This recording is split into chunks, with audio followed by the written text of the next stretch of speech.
Time travel एक ऐसा concept है जो मिस्ट्री से भरा पड़ा है और जो आपके होश उड़ा सकता है। जैसे कि आपको लगता है कि ये चीज़ होती तो है पर वो इम्पॉसिबल है, पर वो चीज़ पॉसिबल तो है पर होती नहीं है। नहीं समझा तो वापस समझाता हूँ। देखो, टाइम ट्रैवल आपको लगता तो है कि पॉसिबल है पर कोई करता नहीं है, पर जब आप इससे रिलेटेड किस्से सुनते हो कि ये होता है तब आपको ये इम्पॉसिबल लगने लगता है। टाइम ट्रैवल से रिलेटेड बहुत सारे मशहूर किस्से और कहानियाँ तो फेमस है, जिस पे आधे जन विश्वास करते हैं और आधे जन नहीं करते। तो आज मैं आपको कुछ ऐसे ही रियल लाइफ केसेस के बारे में बताने वाला हूँ जो टाइम ट्रैवल से रिलेटेड है। तो अगर आपको उन केसेस के बारे में जानना है तो इस वीडियो में अंत तक बने रहें।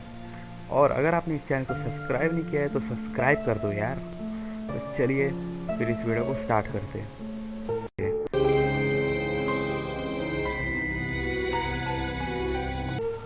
ये बात है जुलाई ईयर 1954 की, जब एक बिजनेसमैन टाइप आदमी टोक्यो के हैनेडा एयरपोर्ट पर पहुंचता है और आम लोगों की तरह ही वो कस्टम में अपना वीज़ा और पासपोर्ट दिखाने जाता है। पर जैसे ही कस्टम्स लोग उसका पासपोर्ट देखते हैं तो उनके होश उड़ जाते हैं, क्योंकि उसका पासपोर्ट एक ऐसे कंट्री से था जो कंट्री इस दुनिया में है ही नहीं, मतलब वो एग्जिस्ट ही नहीं करती है। और उसका पासपोर्ट था एक टॉरेट नाम की कंट्री का। पहले तो कस्टम्स लोग को लगता है कि ये कुछ प्रिंटिंग मिस्टेक होगा उसके पासपोर्ट पे या कुछ गलती से हो गया रहेगा, इसलिए उन्होंने उस आदमी से खुद ही पूछ लिया उसकी कंट्री का नाम। और उस आदमी ने भी टॉरेडी बताया कि टॉरेडी उसकी कंट्री का नाम है। और ये सुनते ही उस आदमी को साइड में ले लिया गया ताकि वो उससे पूछताछ कर सके। तो उन्होंने उससे पूछताछ की थोड़ी, तो उन्हें पता चला कि ये उसका पहला सफ़र नहीं था, वो तीसरी बार जापान आ चुका है और हर बार वो टॉरेट से ही जापान आता था। अब उन लोगों को लगा कि ये पासपोर्ट शायद नकली होगा, तो उन्होंने पासपोर्ट को एकदम बारीकी से चेक किया। तब उन्हें पता चला कि एकदम जेन्युइन, मतलब एकदम असली पासपोर्ट है। और यहाँ तक कि नहीं, उन्होंने उस आदमी को एक मैप दिया और उसे अपने कंट्री को पॉइंट करने को बोला। तो उस आदमी ने एक एंडोरा नाम की जगह को पॉइंट किया। एंडोरा फ्रांस और स्पेन की बॉर्डर में एक छोटा सा जगह है, उधर उसने पॉइंट किया। पर वो तो एंडोरा है, टॉरेट नहीं है।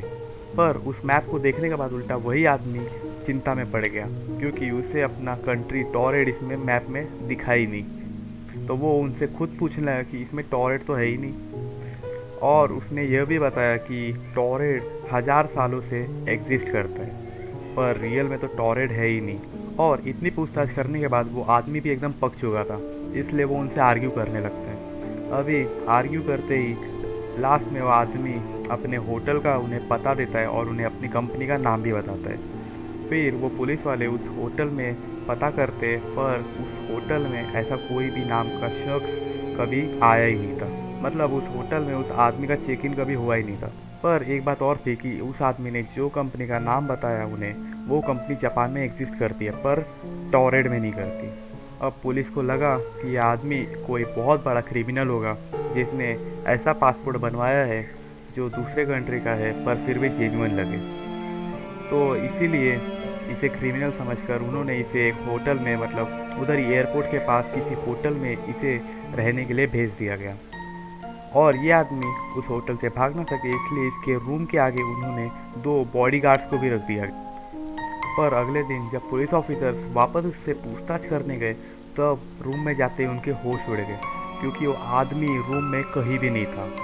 और सबसे चौंकाने वाली बात तो ये है कि उस आदमी को जो रूम दिया गया था एकदम हाइट पे था और उसका एंट्रेंस और एग्जिट दोनों एक ही डोर था, जिस पे 2 बॉडीगार्ड्स पहरा दे रहे थे। और उस होटल में कोई बालकनी नहीं था, तो सोचो वो कैसे भागा रहेगा। मतलब वो भागा ही नहीं रहेगा, मतलब वो एकदम मिस्टीरियस तरीके से गायब हो गया। फिर क्या, बहुत सारी जांच करने के बाद भी उस आदमी का कुछ पता नहीं चला। और सबसे बड़ी बात, वो आदमी का जितना भी डॉक्यूमेंट्स वो पुलिस वालों के पास था वो सब भी गायब हो गया। अभी वो आदमी गायब हुआ तो समझ सकते हैं कि वो तो भाग गया रहेगा अगर गायब हो गया रहेगा, पर उसके डॉक्यूमेंट्स कैसे गायब हुए, ये आज भी एक सबसे बड़ी मिस्ट्री बन के रह गया है। इस घटना के कुछ समय बाद बहुत सारे लोगों ने बहुत सारे थियरीज बताए। जैसे कि कुछ लोगों ने कहा कि ये आदमी एक अलग यूनिवर्स से टाइम स्लिप की वजह से गलती से इधर पे आ गया था। और और जैसे ही टाइम स्लिप सही हुआ, ये वापस अपनी जगह पे चला गया, मतलब अपने पैरेलल वर्ल्ड में चला गया। और जब ये यहाँ पे आया ही नहीं था तो इसके डॉक्यूमेंट भी इसके साथ गायब हो गए। ये थ्योरी वैसे सही तो है। थ्योरी अगली थ्योरी तो ये है कि वो आदमी एक टाइम ट्रैवलर था और वो गलती से इस एयरपोर्ट पे लैंड हो गया था और फिर वो मिस्ट्री से मतलब अपने टाइम मशीन की वजह से चला गया और जब वो एग्जिस्ट ही नहीं करता था तब उसके डॉक्यूमेंट्स भी गायब हो गए। तो इस मिस्ट्री से रिलेटेड ऐसे बहुत सारे थ्योरीज आप इंटरनेट पे पढ़ सकते हैं, पर तो भी आज ये एक मिस्ट्री बन के रह चुका है। तो आप क्या मानते हैं कि टाइम ट्रैवल क्या सच में पॉसिबल है? क्या ये होता है या फिर हो सकता है? आप मुझे ये सब कमेंट में बताइए। पर आप भी इस चैनल को सब्सक्राइब किए बिना गायब मत हो जाइए। तो चलिए टिल देन मिलते हैं अगले मिस्ट्रीज में। तो तब तक के लिए गुड बाय।